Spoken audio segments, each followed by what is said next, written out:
주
크리스마스가 연말에 있는 것이 가끔 생각을 합니다.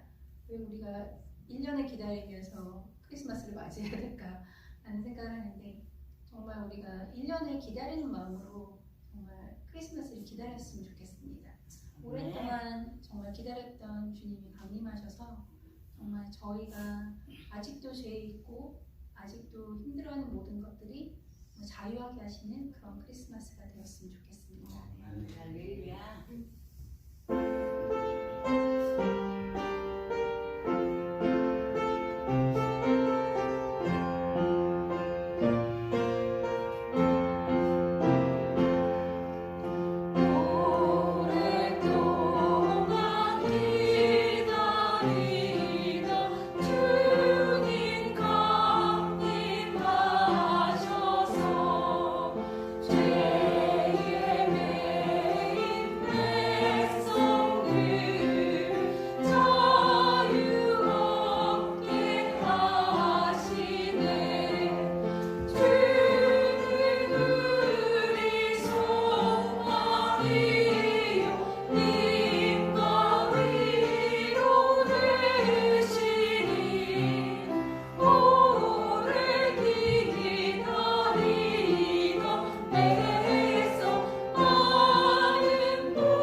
아버지 하나님 감사합니다.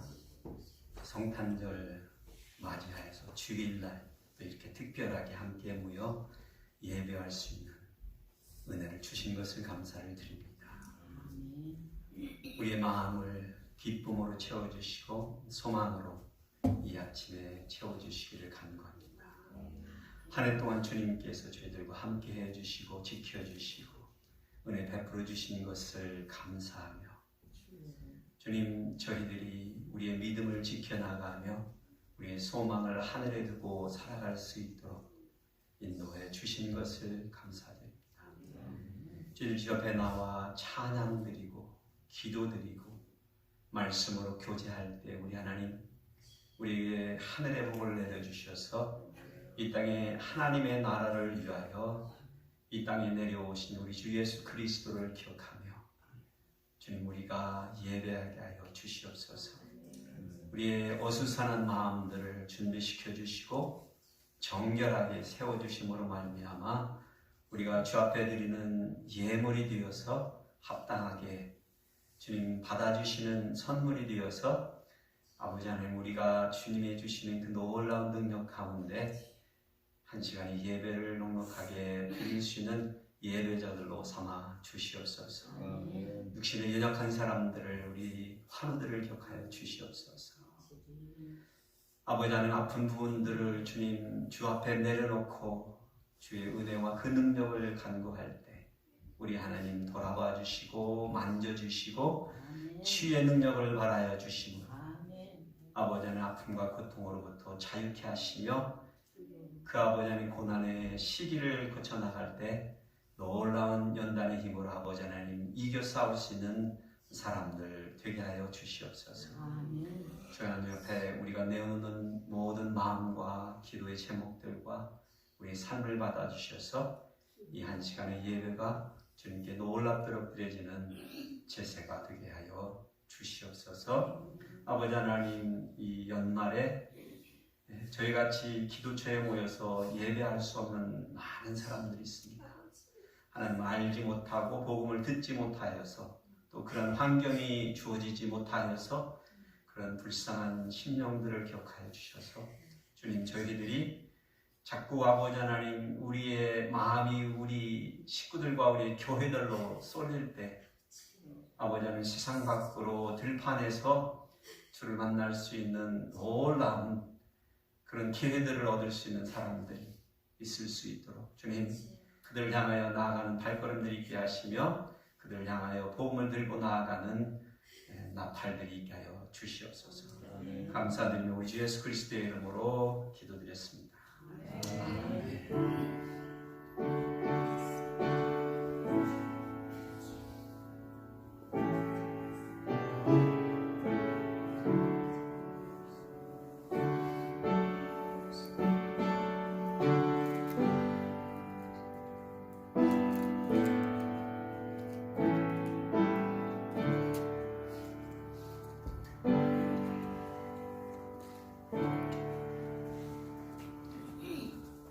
이 시간에 다 같이 그 맑고 하는 밤 중에 오르시면서 헌금하시겠습니다.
세상 구주라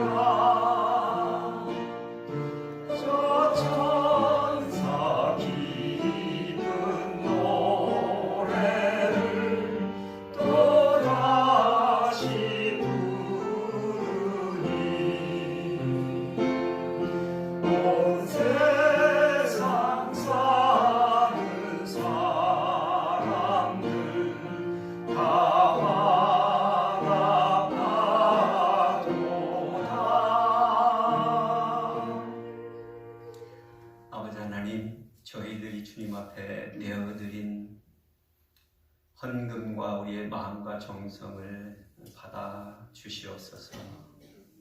구별하여서 주님 앞에 내어드린 주님 우리의 수고한 땀의 열매들을 받아주시고 축복하여 주셔서 30, 60, 100으로 우리의 삶 가운데 주 하나님이 함께 하시며 능력으로 나타날 수 있도록 우리 하나님 축복하여 주시옵소서.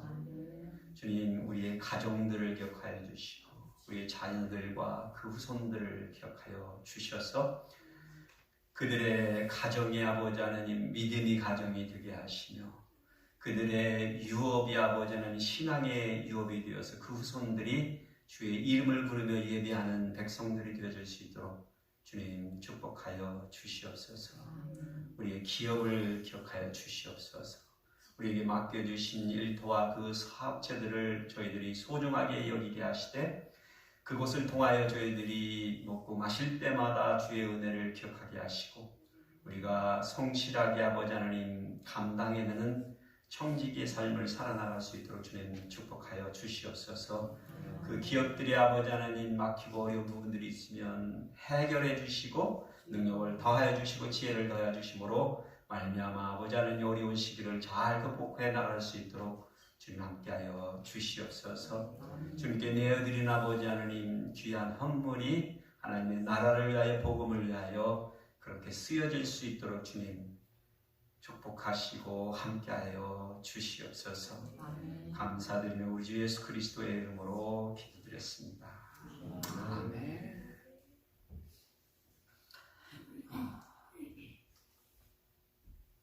메리 크리스마스입니다.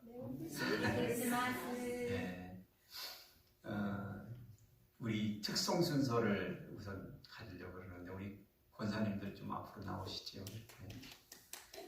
여러분 아세요? 우리 교회는 작지만 우리 교회에 7 권사님들이 계신 거 우리 교회 그 자랑이면서 꽃이십니다. 네. 오늘 이렇게 특별하게 함께 모여서 이렇게 저희들에게 찬양해 주시겠습니다.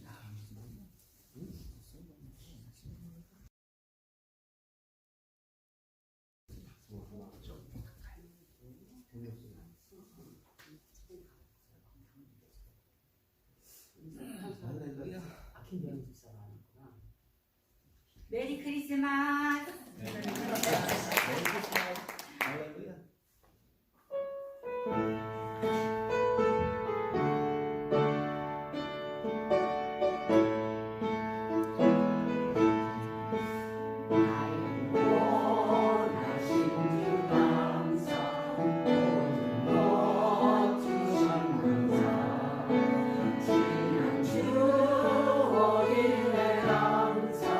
주내 너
오늘이 예수님의 탄생을 기념하는 날인 것은 아시죠?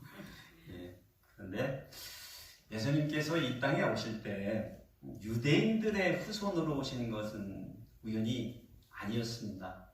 저희들이 이해를 하든지 안 하든지 우연은 아니었어요. 예수께서 이 땅에 오실 때, 메시아께서 이 땅에 오실 때 유다 지파 중에서 다윗의 후손으로 오시리마라고 누누이 성경을 통해서 그렇게 예언을 해 주셨습니다. 사실 유대인들은 자신들의 뿌리를 이스라엘 조상들 아브라함, 이삭, 야곱 이런 사람들의 혈통에서 찾습니다. 그런데 우리가 지난 4주간 배웠던 이스라엘의 4대 족장의 마지막 주자 요셉, 그분이 어찌된 일인지 쑥 빠지고 그의 이름 대신에 야곱의 넷째 아들 유다가 그 영광스러운 자리를 차지하고 있습니다. 여러분, 이 그림이 무슨 그림인지 한번 알아맞혀 보세요. 뭐가 보이십니까? 네? 노아의 홍수? 그렇게도 보이는군요. 여러분이 부자 되기는 어렵겠습니다. 저 금이 안 보이면은 금맥입니다. 금맥. 제가 한때는 이렇게 금을 캐러 다니는 사람들이 다니다가 금덩어리를 줍는 줄 알았어요. 그랬더니 이제 보니까 금광을 발견할 때 보면 저렇게 돌덩어리 속에 섞여 있는 맥을 찾을 수 있고 볼 수 있는 사람이 금맥을 찾고 그 안에 들어있는 금의 합성을 채취해내서 우리가 쓰고 있는, 달고 치장하고 있는 그런 금이 되는 거라는 거예요. 예. 그러니까 그 금맥을 알아볼 수 있는 사람만 그 금광을 찾을 수 있고 채취해낼 수 있고 부자가 되겠죠. 저는 유다가 메시아에 대해서 그런 역할을 해준다고 생각해요. 왜 유다인가라고 이렇게 고민을 해보다가 사실 원래는 맥이라는 단어를 가지고 여러분들에게 키워드로 오늘 하려고 하는데 맥으로 쓰이는 단어는 여러 가지 다른 뜻들이 많아요. 그래서 쉽게 하기 위해서 그냥 여러분이나 제가 쉽게 생각할 수 있어서 금맥으로 한 거예요. 맥이라는 건 줄기죠, 줄기. 흐름이죠. 물줄기, 강줄기 이런 줄기의 뜻입니다. 그 금맥을 따라가다 보면 엄청난 금이 있는 어떤 금광, 금이 많이 합성되어 있는 그런 돌덩어리, 광산을 찾으면 대박나는 것이죠. 그래서 금맥입니다. 제가 키워드를 정한 게.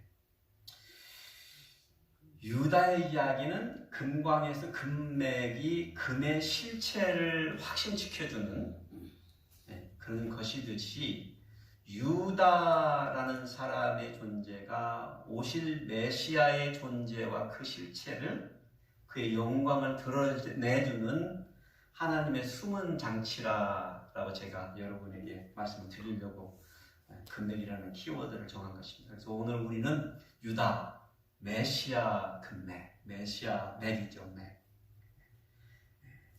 유학의 구약의 이야기들 속에, 성경의 이야기들 속에 맥이 흐르고 있습니다. 줄기가 흐르고 있습니다.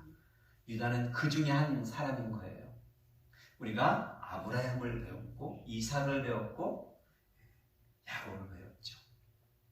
그런데 어찌 된 일인지 그 맥이 요셉을 건너뛰고 유다로 올라갔습니다. 맥입니다. 이것을 이해하는 것은 굉장히 중요한 것 같습니다. 그래서 오늘 저희들이 말씀을 마태복음 1장 1절에서 3절 하고요. 그리고 창세기 49장 1절에서 12절까지의 본문이 말씀인데 오늘 교독은 1절에서 2절, 8절에서 12절까지만 교독을 하시도록 하겠습니다. 크리스마스에 대해서 귀한 즐거운 추억이 있다 생각하시는 분이 먼저 읽으시고 늦게 믿으셔서 그런 추억이 없으신 분들이 다음으로 읽으시겠습니다. 먼저 마태복음 1장 1절에서 3절을 읽으시겠습니다. 시작. 아브라함과 다윗의 자손 예수 그리스도의 계보라.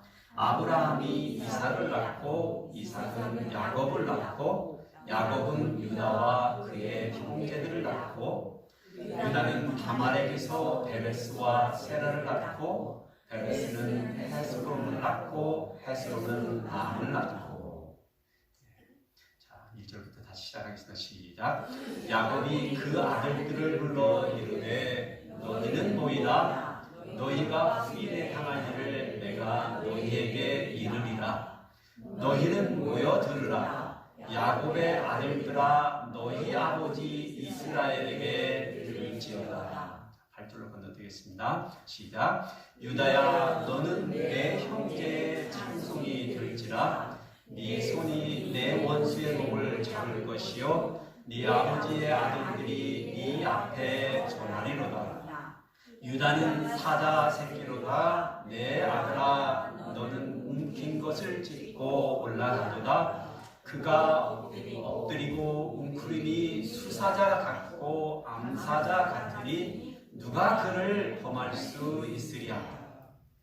규가 유다를 떠나지 아니하며 통치자의 지팡이가 그 발사에서 떠나지 아니하기를 실로가 오시기까지 이르르니 그에게 모든 백성이 복종하리로다. 그의 나귀를 포도나무에 매며 포도나무에 매릴 것이며 또 그 옷을 포도주에 빨며 그의 복장을 포도즙에 빠리로다. 다 같이 읽으시겠습니다. 그의 눈은 포도주로 인하여 붉겠고 그의 입은 우유로 말미암아 희리도다.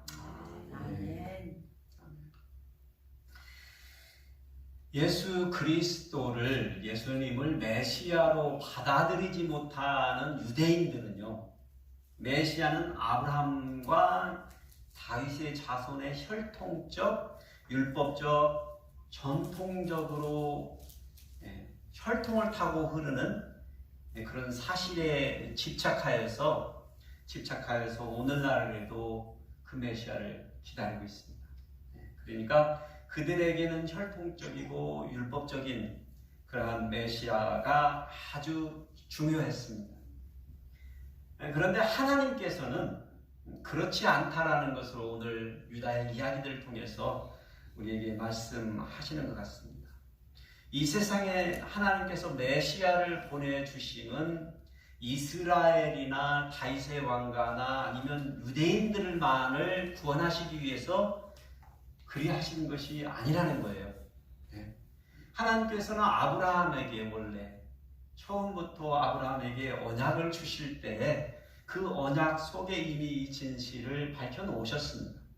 그래서 하나님께서 예정하신 그 복은 아브라함 그 족속 그 사람들만이 누리는 것이 아니라 그를 통하여서 어떻게 된다고요? 그 복이 열방으로 흘러가는 놀라운 세계 복음화를 이미 하나님께서는 그때 비전하고 계셨다는 거예요. 이 세상 어느 누구도 그 복음을 알지 못해서 구원받지 못하는 일이 없도록, 영원한 생명을 복음을 듣지 못해서 얻지 못하는 사람이 없도록 하시기 위한 것이 원래부터 하나님이 가지고 계셨던 섭리요 뜻이었다는 거예요. 오늘 본문에 나타난 야곱의 유다를 향한 축복은요, 그런 하나님의 마음을, 그 진실을 우리들에게 증명해주는 좋은 한 예라고 말할 수 있을 것입니다. 오늘 우리는 본문을 통해서 유다, 그 메시아의 금맥이 가지고 있는 세 가지의 특성을 배워보려고 합니다. 세 가지의 특성이 있습니다. 메시아 금맥은요, 성경에서 찾을 수 있는 메시아의 오심에 대한 그 줄기의 메시지는 우리 인간들이 그렇게 신봉하고 뭐라고 그럴까요? 따르는 전통, 그 전통을 초월하여서 흐르고 있습니다. 마태복음 1장에 보시는 이 예수님의 족보의 시작점을 보시면 이렇게 나와 있죠. 아브라함과 다윗의 자손 예수 그리스도의 계보라. 아브라함이 이삭을 낳고 이삭은 야곱을 낳고 야곱은 유다와 그의 형제들을 낳고 이렇게 기록되어 있어요. 근데 이건요 아주 이상한 기록이에요. 아브라함, 이삭, 야곱의 장자권의 흐름이 뜬금없이 갑자기 아까 서론에 말씀드렸지만 어디로 갔다고요? 유다로 흘러갔다고. 왜 그랬을까요? 뭐 우리가 성경에 이야기를 안다면 장자 르우벤이 아버지 야곱에게 범한 죄로 인하여서 그가 장자권을 잃어버린 것이라면 그곳에 동의하지 못할 사람은 우리 중에 없을 것입니다. 그럴 수도 있겠구나. 네.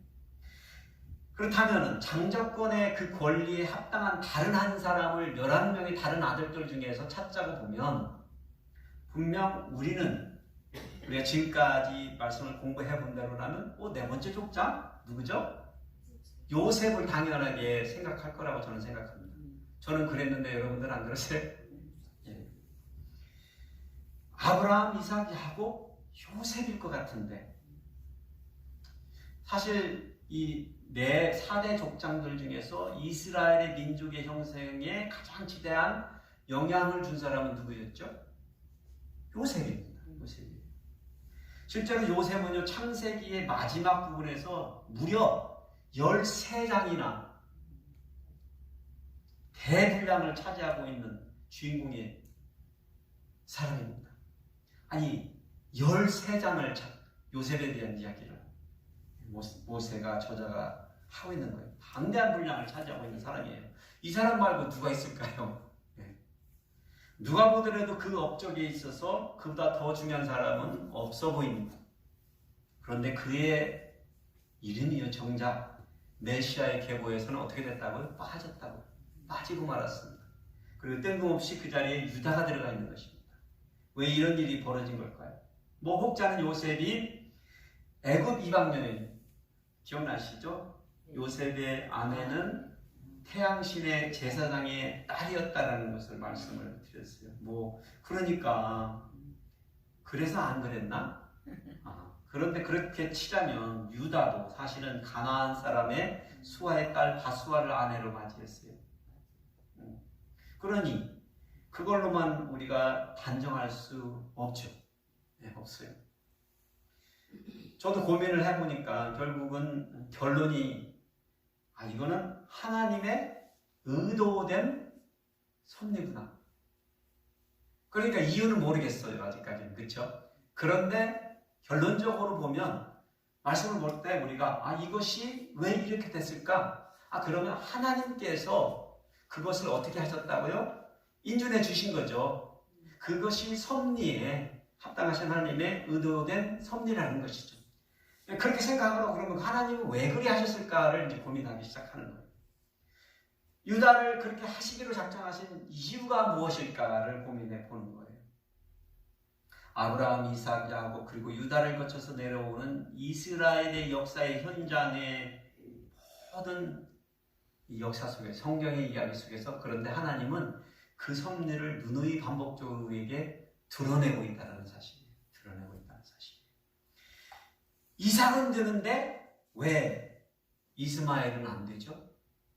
야곱은 되는데 왜 에서는 안 되죠? 유다는 되는데 왜 요셉은 안 되죠? 왜요? 여러분 답이 있으세요? 어떤 놈이 어떤 놈보다 더 하나님 보시기에 이쁘셔서? 그 놈이 그 놈보다 더 성실해서? 믿음이 커서? 그런 흔적들을 우리는 성경에서 찾지 못하죠. 우리 인간들이 왜라고 물을 필요가 없는 우리 인간들이 납득할 만한 이유를 하나님께서 우리에게 제공하실 필요가 없는 분이시라는 것을 여러분 동의하시겠어요? 왜 그러셨을까? 그런데 우리 하나님이 이렇게 말씀합니다. 내 마음이다. 그럼 어떻게 하시겠어요? 받아들이시겠습니까? 아멘. 우리의 심기가 불편하거나 이의를 제의할 권리가 있는 사람 우리 중에 하나님 앞에서는 아무도 없습니다. 하나님의 섭리는 그렇게 우리의 인간의 동의나 이해를 필요치 않습니다. 그분의 뜻은 완전하시며 의로우시다라고 선포하고 계세요. 그런데 우리는 그렇지 않아요. 우리는 뭔가를 완전하다 생각할 때 실증팔고 착각하고 있습니다. 내가 생각하기에 이거를 여기에서 옮겨 놓으면 제대로 놓았다고 생각하지만 우리 인간이 하는 모든 행위에는 이렇게 옮기는 순간 불완전했습니다.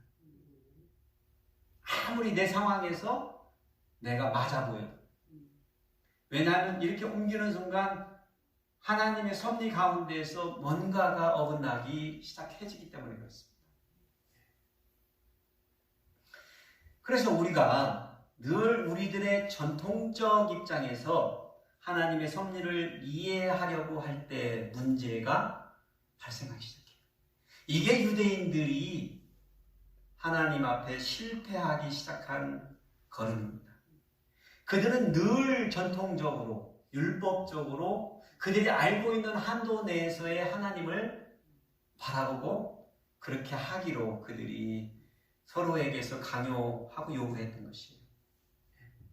그러니 그들의 생각으로 전통으로는 오신 메시아를 영접할 수 있었다 없었다? 없었던 것이다. 유다는 훗날 오실 메시아의 실존을 보여주는 계시, 증거물이라고 제가 금맥이다라고 말씀을 드렸어요. 금의 존재를 드러내주는 금맥과 같은 존재라고 지금 말씀을 드리고 있는 거예요. 유다는 우리 예수 그리스도 메시아께서는 인간의 전통을 어떻게 하셔서 오신다고요? 초월하셔서 오실 것을 우리에게 말씀하고 계신 거예요. 우리 모든 열방의 모든 사람들의 구원자가 되어 주시기 위해서는 우리 세상 사람의 각기다른 문화와 전통을 초월하셔야만 어느 누구도 빠지지 않게 되는 것이죠. 우리 한국 사람들의 형식으로 예배를 드리는 것이 하나님 앞에 그래, 예배는 이렇게 드려야지, 당연하게 이렇게 드려야지. 예. 그렇지만 이것은 우리가 만들어낸 우리에게 맞는 문화의 예배 형식인 것이죠. 예를 들어서 어디 뭐 인디언 부족들이 지금도 만나고 있다면 그들은 이렇게 생긴 텐트 안에서 밴들로 앉아가지고 예배를 드렸을 것입니다. 이런 의자를 이렇게 일렬로 정렬해 놓고 예배 드리는 것은 참으로 낯선 장면일 것입니다. 근데 우리는 그러한 전통이 옳다 생각하는 거예요. 옳다 생각하는 거예요. 그러니 하나님께서는 그 각기 다른 문화와 전통을 초월하셔야만, 그렇게 오셔야만 되는 이유가 누구 한 민족이라도 열방이라도 빠지지 않도록 하시기 위함이라는 것입니다. 여러분, 우리 예수님은 우리들에게 주어진 기대의 성으로 엄청나게 큰 선물이십니다. 그렇죠? 그래서 우리는 성탄절에 이 감사하는 마음을 가져야 돼요. 정말 우리 속에서 진심 어린 마음으로 Thank you Jesus 해야 돼요. 예수님 감사합니다 라는 이 마음이 생겨야 돼요. 여러분들이 크리스마스 선물을 주고 받으셨거나 했을 때 기분이 좋죠. 뭐 크건 작건 간에 일단 뭐라도 받으면 기분이 좋잖아요. 감사하잖아요. 그런데 이 크리스마스 절기의 가장 큰 선물은, 우리에게 주어진 선물은, 이미 주어진 선물은 뭐라고요? 우리 예수님이십니다. 여러분들이 속으로 감사합니다 라는 마음이 생기셨으면 합니다. 두 번째 특징은요, 메시아의 금맥은 인간의 윤리를 초월해서 그러고 있습니다. 참 사람이 착하고 도덕성 있고 바른 사람은 좋은 사람이죠. 그렇죠? 우리가 생각하기에. 마태복음의 저자 마태가요, 예수 그리스도의 계보를 1장 서문에 이렇게 기록한 내용들을 자세히 읽어본 사람들이라면 그 족보가 조금은 비정상적인 것을 발견했을 것입니다. 그거는 많은 예수님의 조상들의 이름이 빠져있다는 것을 발견하실 거고요. 또 그 족보에 포함되어 있어서는 안 되는 4명의 사람의 이름이 들어가 있다는 사실 때문에 그렇습니다. 여자들의 이름이 들어가 있어요. 여자들의 이름. 여러분, 어디 문화에도 족보에 여자들의 이름이 들어가는 문화가 없습니다. 사실. 여인들의 이름은 하나같이 그 시대의 잣대로 보면 어떤 여인들이었어요? 비윤리적인. 그 시대의 전통과 윤리로 바라봤을 때 그 여인들은 윤리적이지 않다라고 결론 내릴 수밖에 없는 그런 굴레를 벗어버릴 수 없는 사람들이기 때문에 더더욱이 우리 속에는 아리송한 부분입니다. 한 예로 보면 3절에 보시면 유다는 다말에게서 베레스와 세라를 낳고, 유다는 다말에게서, 그러면 우리가 그냥 생각하시면 유다가 다말하고 부부간이구나, 성경을 모르시는 분은 그렇게 착각하실 수가 있겠죠. 그런데 여러분이 창세기를 천천히 읽어보신 기억이 있는 독자라면 저자 모세가요 요셉의 이야기를 창세기 37장에서부터 이 얘기를 전개해 나갑니다. 요셉의 이야기를 전개해 나갑니다. 그러다가 갑자기 38장에서 뜬금없이 누구의 얘기를 해요? 유다 이야기를 해요. 유다의 어두운 진면목을 하나도 숨기지 아니하고 자세하게 기록해 놨습니다. 제가 인간적으로 생각하면 38장은 찢어버렸으면 좋겠어요. 찢어버려도 손해날 게 없을 것 같아요. 이 이야기는 시아버지와 며느리가 벌이는 해괴망측한 일에 대한 이야기입니다. 우리를 무척 당황하게 만들었죠. 여러분 기억나시죠? 일본에 가시면서 당황하시지 않으셨나요? 저는 그랬는데 고개가 절로. 그런데 오실 메시아를 이해하기 위해서는, 제대로 이해하기 위해서는 이 38장에 나타나는 메시지의 역사성을 이해할 수 있어야만 됩니다. 여러분 야곱의 넷째 아들 유다에게는 세 아들들이 있었잖아요. 그의 큰아들 세라가요 다말과 결혼했던 거예요. 근데 무자했어요. 근데 그 아들이 하나님 보시기에 악했는데 그러다 죽은 거예요. 근데 성경은 하나님이 죽이셨다고 표현했어요. 그래서 과부가 되어버린 거예요. 하루아침에 다말이.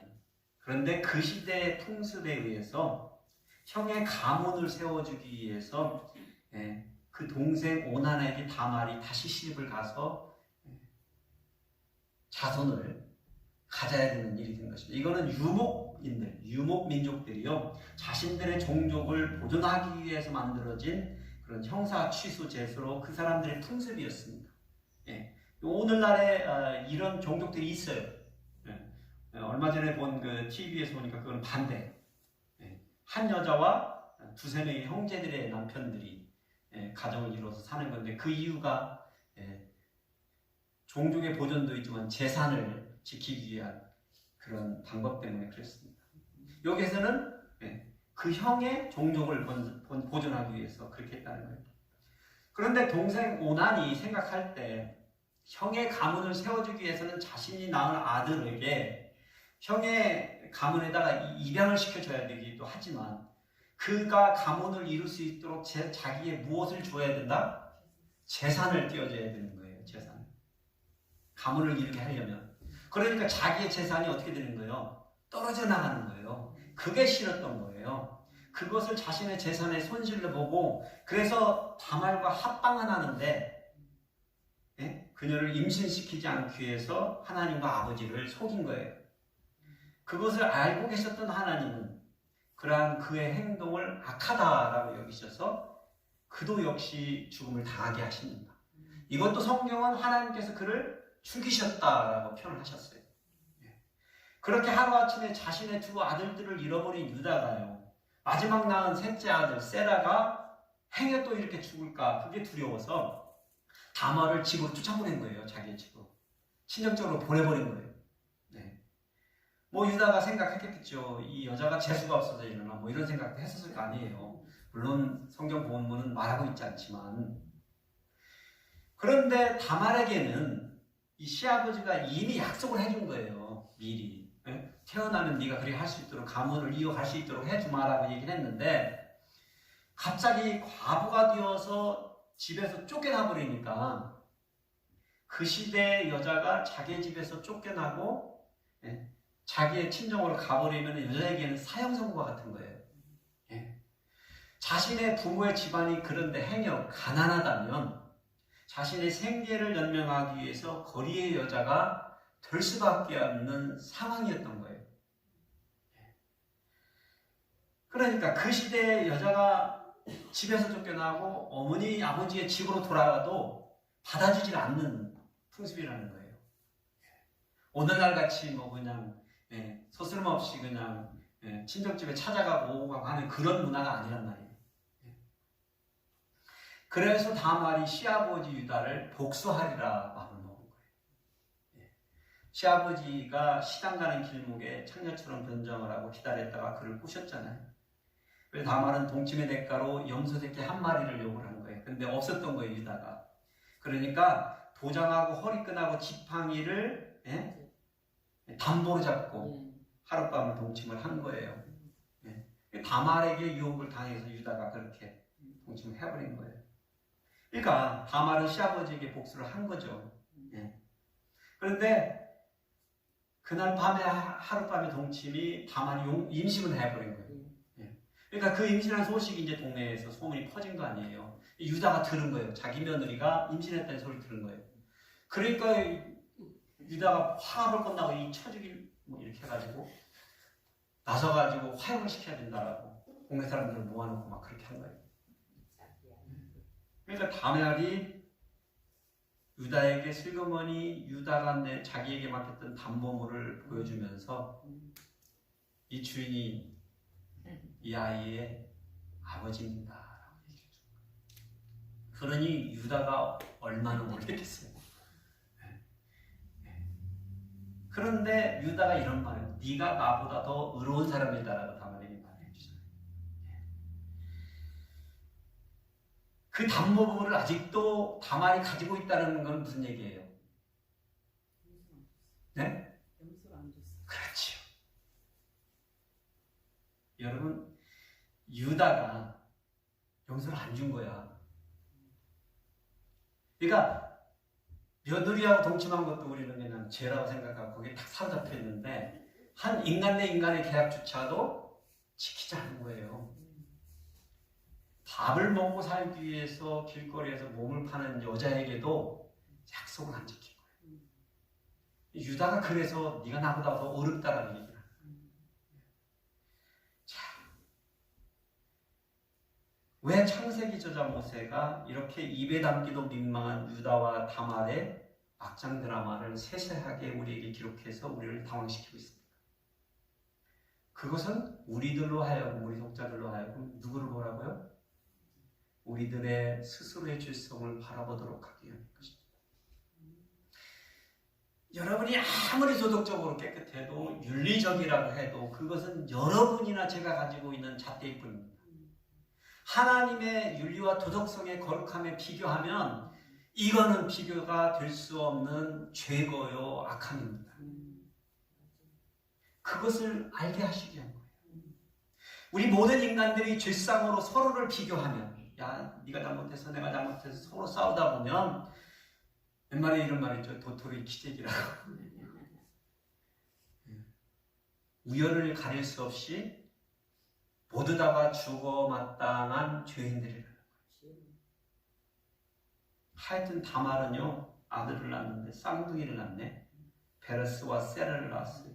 결국 그들이 유다의 후손의 족보를 계승하게 되는 사람들이 된 것입니다. 이게 유다의 족보의 그 뿌리에 숨겨진 비밀입니다. 다시 돌아가세요. 그런데 하나님께서는 왜 유다와 다말과 같은 사람을 그 후손들로 하여금 메시아의 흐름을 매개되도록 하셨을까요? 왜요? 왜요? 우리가 메시아의 맥을 바라볼 때마다 유다 같은 사람을 바라볼 때마다 우리가 뭘 상기시켜 주시면 저놈보다 내가 나은데 그런 마음 품어라는 게 아니고 나도 저 같은 사람인데 우리에게도 무엇이 있어요? 소망이 있습니다. 소망이 있습니다. 나는 깨끗하니까 나는 깨끗하니까 하나님께서 나를 구원해 주시 그런 생각을 품으라는 얘기가 아니라 나도 똑같은 죄인인데 네? 여러분 뭐 그냥 교회 나온다고 뭐 세상 사람들이 교회 안 나오는 이유 중에 제가 볼 때는 50%는 제가 볼 때 그분들이 우리를 오해해서 그래요. 오해해서. 그냥 교회만 왔다가 성경책만 이렇게 끼고 다니면 자기들하고 닮는 줄 알아. 똑같은 사람들인데 유다와 다말과 같은 사람. 메시아의 오심은 우리 인간들의 도덕성과 거룩성을 고치시키라고 그 자부심을 가지고 떳떳하게 살아가라는 것이 아닙니다. 우리로 하여금 그 반대로 우리의 죄인됨을 깨닫고 그거에 대해서 스스로를 바라보라는 것입니다. 아멘. 메시아께서 그리 안 후에 오셨다라면 이 세상 어떤 인간도 스스로의 거룩함으로 구원을 받을 수 있는 사람이 아무도 없잖아요. 그리고 메시아께서 그렇게 오시지 않았다면 우리에게 구원이 올 수 없는 것입니다. 우리 예수님께서는 오직 자신의 온전한 사랑으로 그렇게 오셨어요. 불완전한 것처럼.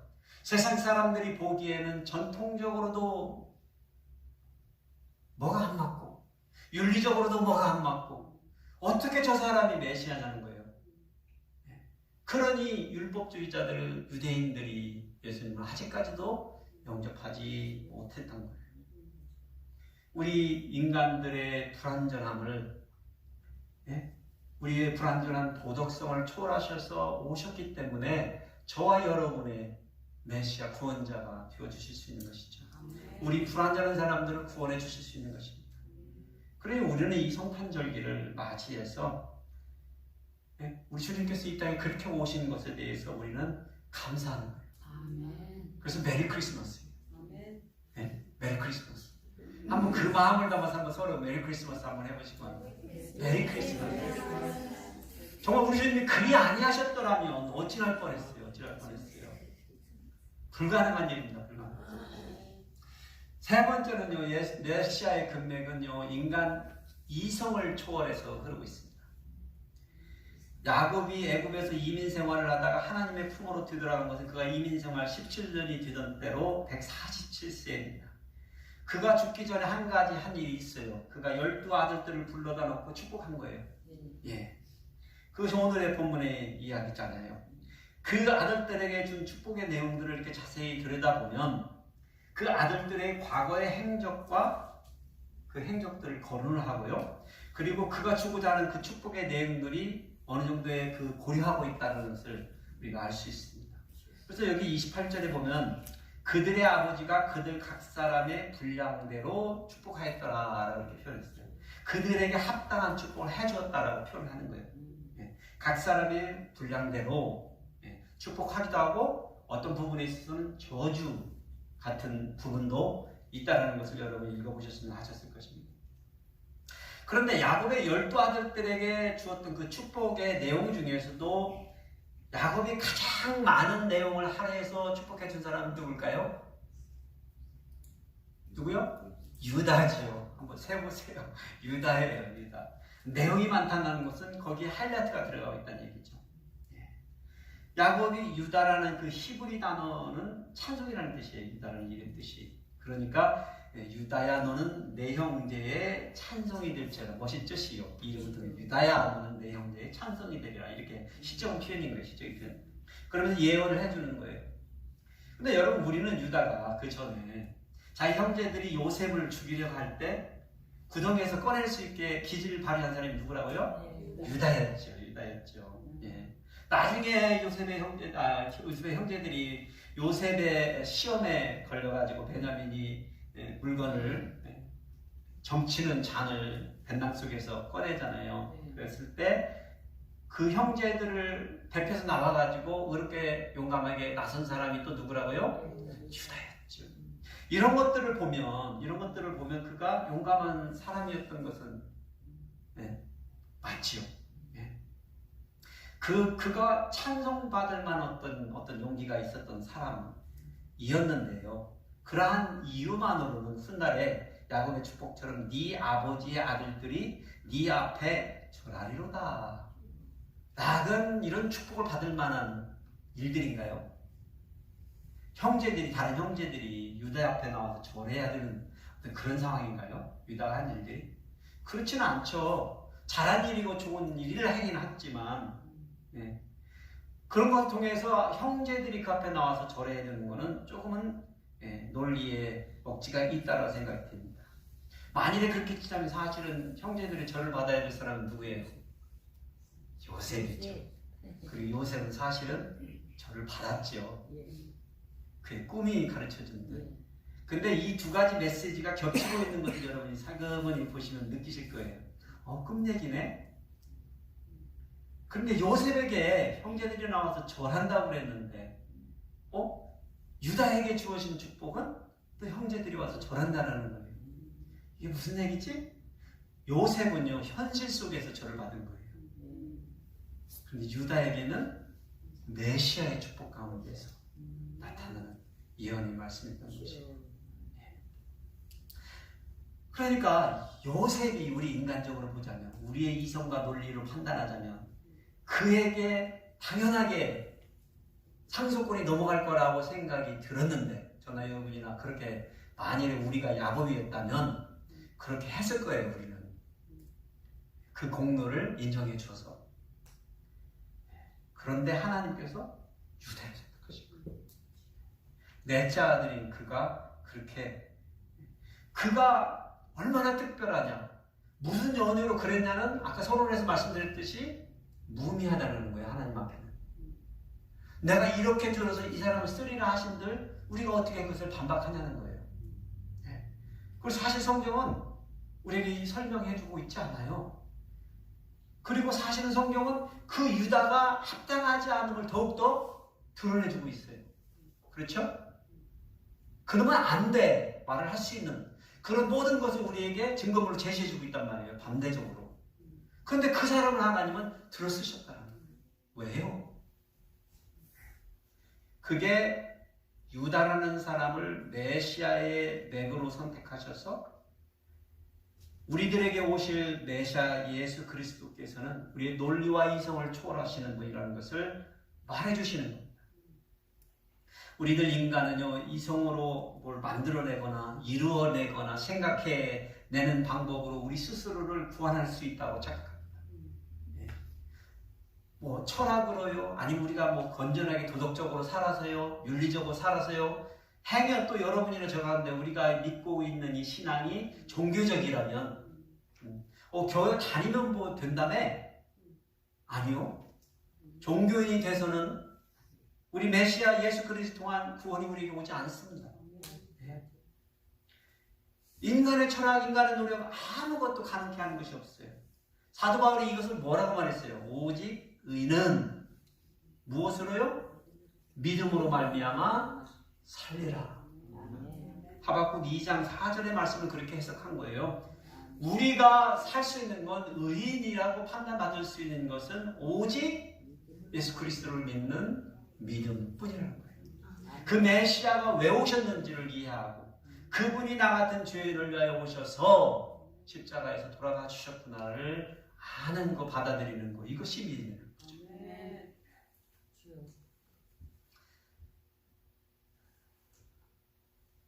우리가 기억할 한 가지 원리는 그래서요, 우리 예수님은요, 우리 사람들의 이성과 윤리와 전통을 초월하셔서 오셨고요. 그래서 우리들 좀 아무리 가장 큰 죄인이라도, 괴수라도, 사도 바울의 표현을 말하면 내가 괴수다 그러죠. 하나님의 백성들을 잡아가지고 스데반의 죽음에 책임이 있는 사람이었던 사람이잖아요. 그가 자신을 아는 거 아니에요. 한때는 기독교인들을 잡아다가 체포하고 죽이려고까지 했던 자기가 하나님 앞에 죄인이었는데 이제 나에게도 구원이 있다는 것을 깨닫고 하는 말이잖아요. 아무리 큰 죄인이라도. 뭐 어떤 분들은 그런 질문도 해요. 뭐 살인자는 어때요? 뭐 스스로 죽인 사람은 어때요? 이런 질문들을 하시더라고요. 아니요. 아무리 큰 죄인이라도 우리가 이해할 수 없는 어떤 큰 죄인이라도, 전통적으로 우리가 받아들일 수 없는 큰 죄인이라도, 윤리적으로 아무리 잘못된 죄인이라도 믿음 안에서 그가 의인이 된 이상 복음의 능력은 그를 구원하실 수 있는 강력한 구원의 왕으로 오신 분이 메시아시라고요. 예수님이시라고요. 그래서 그분을 제대로 보기 위해서는 메시아 같다, 신 같다라고 말할 수 있으려면 그 성경의 이야기들 속에 줄줄이 흘러가는 그 줄기, 그 금맥을 바라볼 수 있어야 되는 거예요. 아멘. 세상은 그 금맥을 금맥기칠해가지고 거룩하게 보이고 고급스럽게 보이고 가치 있게 보이게 해놓았지만 하나님의 말씀은요, 유다 같은 사람, 아브라함 같은 사람, 이삭 같은 사람, 야곱 같은 사람 전부 다가 어떤 사람들이었다고요? 죄인들이고 불완전한 사람들이었던 것을 그렇게 부각시키면서 하나도 가감없이 그 이야기를 우리들에게 들려주고 있는 거예요. 아멘. 여러분 가운데 성경에서 이런 사람들이 하나님의 사람이라면 그건 말이 안 된다, 나 못 믿겠어 이러는 분이 있으면 이 말씀을 오늘 들으시고 이해하셔야 돼요. 그리하신 까닭은 하나님께서 그리 우리들에게 조명해 주고 있기 때문에 우리가 보는 거예요. 여러분의 저의 삶처럼 그냥 어둠컴컴한 조명 아래 놔둬버리면 남들도 못 보고 나도 못 보는 경향이 있겠죠. 그런데요, 우리 삶에 서츄라이트를 비춰버리면 성경에 나오는 주인공들처럼 그렇게 해버리시면 저와 여러분은 고개 들지 못하는 사람들입니다. 하나님 앞에 나설 수 없는 사람들인 거예요. 어디 가서 내가 예수님 믿어요라고도 말하기도 송구스러운 사람들이란 말이죠. 그것을 알게 하시는 하나님의 메시지. 그렇습니다. 인간의 논리와 이성을 초월하셔서 우리 예수님께서 오셨습니다. 여러분과 저 같은 불완전한 사람들을 구원해 주시기 위해서. 이 진리를 가르쳐주는 것이 유다 같은 사람이, 다말 같은 사람이 선택되어 가지고 메시아의 혈통으로 그 혈통의 줄기가 된 까닭입니다. 야곱은 유다는 사자 새끼로다 수사자와 암사자 같이 될 것이라고 예언을 해줍니다. 동물의 왕 사자는 유다 지파 가운데 세워지고 나타날 왕들에 대한 예언입니다. 유다 지파 가운데 왕 가문이 일어나고 왕들이 나타날 것을 예언한 거예요. 그리고 그 예언대로 이스라엘과 유대 왕국이, 우리가 알고 있는 이스라엘의 모든 역사가 그 가문을 중심으로 해서 이루고 있는 거예요. 10절의 예언대로 보면 훗날 유다 지파가 그렇게 된 거예요. 규가 유다를 떠나지 아니하니 왕가의 가문들이 이루어지는데 언제까지라고요? 실로가 오실 때까지. 여러 가지의 실로에 대한 해석이 있지만 저는 메시아가 오실 때까지라고 해석합니다. 예수님이 오실 때까지의 그들의 사명인 거예요. 그 후부터는 가문도 혈통도 전통도 이성도 논리도 필요 없는 거예요. 왜요? 그 복음이 어디로 가야 됐어요? 그 가문을 떠나서 맥을 타고 흘러서 모든 열방과 족속과 열방과 언어와 모든 사람들에게로 가게 하시는 것이 하나님의 뜻이기 때문입니다. 그렇게 이루어지는 세상에는 참 평화가 이루어지는 거예요. 포도주가 넘치고요, 우유를 하도 먹어서 이빨이 시대요. 이건 시적인 표현인 거예요. 그렇게 예수 그리스도를 통해서 풍성한 삶을 누리는 그 시대를 예고해 준 거예요. 그것은 이 땅에 임한 하나님의 영적인 나라를 시적으로 표현해주고 있는 거예요. 우리 사람들은 죄와 허물로 죽은 자들입니다. 그러니까 우리는 본질상 진노의 자녀들이었습니다. 이러한 상태에서 벗어날 수 있는 유일한 길은 뭐라고요? 예수님은 이렇게 표현했어요. 내가 길이요 진리요 생명이요. 나로 말미암고는 아버지로 올 자가 없다 하신 거예요. 그런 여러분은 이 복음을 이렇게 누군가가 전해주면 어떻게 하시면 돼요? 그냥 덥석 받기만 하시면 되는 거예요. 여러분 크리스마스 선물 누가 주는데 받으시라고요. 받은 것처럼 복음도 누군가가 말해주면 그냥 덥석 그냥 땡큐 하고 받으시면 되는 거예요. 네. 우리는 믿는 성도들은요, 이 성도들은 이 절기에 더욱더 우리 주님이 그리 해주신 것에 대해서 감사하고 헌신의 마음을 돌려드리는 사람들이 되어야 합니다. 그렇습니다. 성탄절은 바쁜 비즈니스의 뭐라고 그러죠? 대목이라고 그러나? 표현? 대목을 거쳐 나가고 이런 번쩍번쩍한 조명들과 함께 아름다움이 치장이 되어지지만 우리 주님께서 사실은 이 절기를 통하여 보기를 원하게 하시는 것은 센터피스, 우리 주님, 그리고 전통과 윤리와 이성을 초월해서 우리가 납득할 수 없는 방법으로 우리에게 와주신 그 주님을 믿도록 하게 돼요. 아멘. 여러분들도 저도 모든 사람이, 여러분의 모든 가족들이, 후손들이 그런 가문을 세워가는 열방 중에서 모든 하나님의 이름을 부르며 살아갈 수 있는 사람들이 되시기를 축복해드립니다. 아멘. 기도하시겠습니다. 아버지 하나님 감사합니다. 오늘 저희들은 오해 유다 같은 사람, 다말 같은 사람을 예수 그리스도의 조상으로 내세우시는지를 저희들이 배웠습니다. 그것은 그들이 불완전했던 것처럼 우리들도 불완전하기 때문인 것을 배웠습니다. 아버지 하나님, 때로는 우리가 믿음 생활하며 믿는다 하지만 때로는 우리가 교회 신앙생활을 통하여 우리가 좀 더 나은 사람이 되었다 생각하지만 늘상 하나님 앞에 서면 저희들은 여전히 참으로 아버지 하나님 부족하고 불완전한 사람들인 것을 고백합니다. 이 성탄절기에 우리에게 그렇게 우리에게 다가오시고 이 땅에 내려오신 메시아 우리 주 예수 그리스도를 기억하며 우리 스스로를 먼저 바라볼 수 있는 사람들이 될 수 있도록 주님 축복하여 주시옵소서. 우리 속에 내가 누구인지를 스스로 아버지 하나님 판단케 하시며 느끼게 하시며 우리 하나님의 그 놀라운 섭리 가운데 우리가 항복해 나가는 사람들이 될 수 있도록 주님 축복하여 주시옵소서. 감사드리며 우리 주 예수 그리스도의 이름으로 기도드렸습니다. 네. 광고 드리겠습니다. 함께 이렇게 크리스마스 예배를 드리게 돼서 반갑습니다. 오늘 특성으로 찬양해 주시고 해주실 팀도 우리 권사님들 팀, 또 찬양팀과 화목팀 감사드리고요. 오늘까지 사역자 수락서 다 제출해 주셨으면 좋겠습니다. 다 하셨어요, 하실 분들. 그래서 감사드리고요. 내년도 2023년도 이렇게 여러분들이 함께 저희들과 발걸음을 맞추어서 우리 삶을 세워가고 우리 교회를 또 공동체를 세워갈 수 있게 되어서 감사를 드립니다. 선교부 모임이 새해 선교부장으로 임명되신 우리 조정원 집사님이 코비드에 걸리셨어요. 모임을 가지려고 했는데 안 돼가지고 이제 포스트폰이 됐어요. 그래서 내년도 만나야 될 것 같습니다. 그래서 둘째 주 목요일 날로 옮겨졌습니다. 그렇게 알고 계시고요. 성구영신 예배는 없습니다. 없고 새해 예배 1월 1일 날 예배 주일 예배를 저희들이 드릴 것입니다. 그래서 그렇게 함께 참석하시도록 하고요. 우리 정구용 선영 집사님 집 전도사님이 오늘부로 이곳을 떠나서 이제 여기에 삶을 정리를 하고 플로리다로 이사를 가시게 됩니다. 그래서 여러분들이 떠나가실 때 이제 그곳에 가서 정착해야 되는데 사실 모든 것이 이제 이 나이에 그렇게 하는 게 쉽지 않은데 이제 그런 결정을 하셔서 하기 때문에 여러분들의 기도가 필요합니다. 그래서 좀 두 분 나오셔서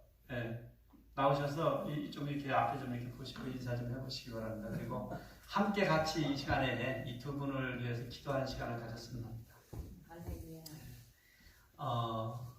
뭐 집도 사고 이제 뭐 직장도 사업도 모두 다 해야 되는데 모든 것이 주님이 함께 하심에 힘이 능력이 필요한 분들입니다.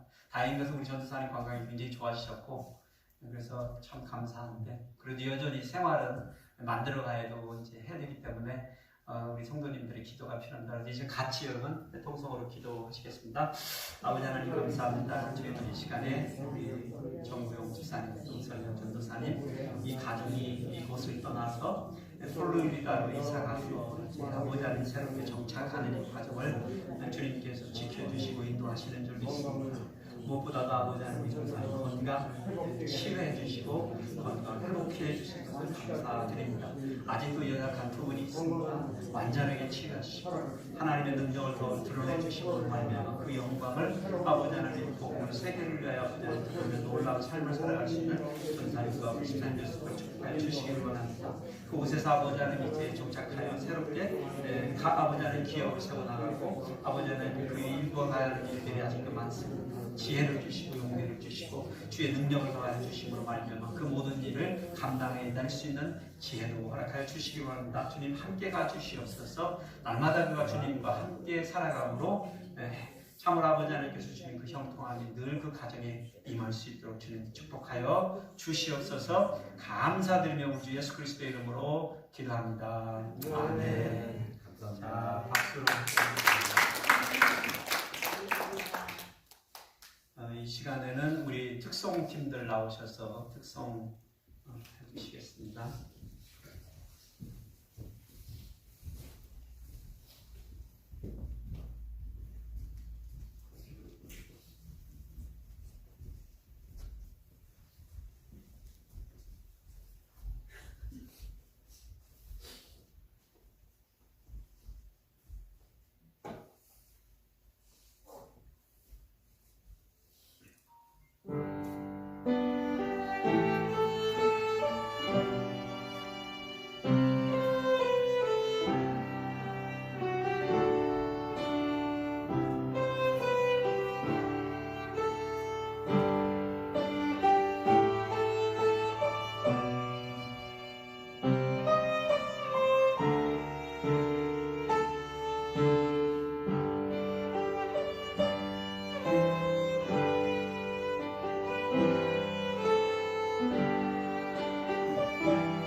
같이 부르시겠습니다. 참 반가운 성도요. 다 같이 일어나셔서 부르시겠습니다.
성탄의 절기를 우리에게 주신 것을 감사를 드립니다.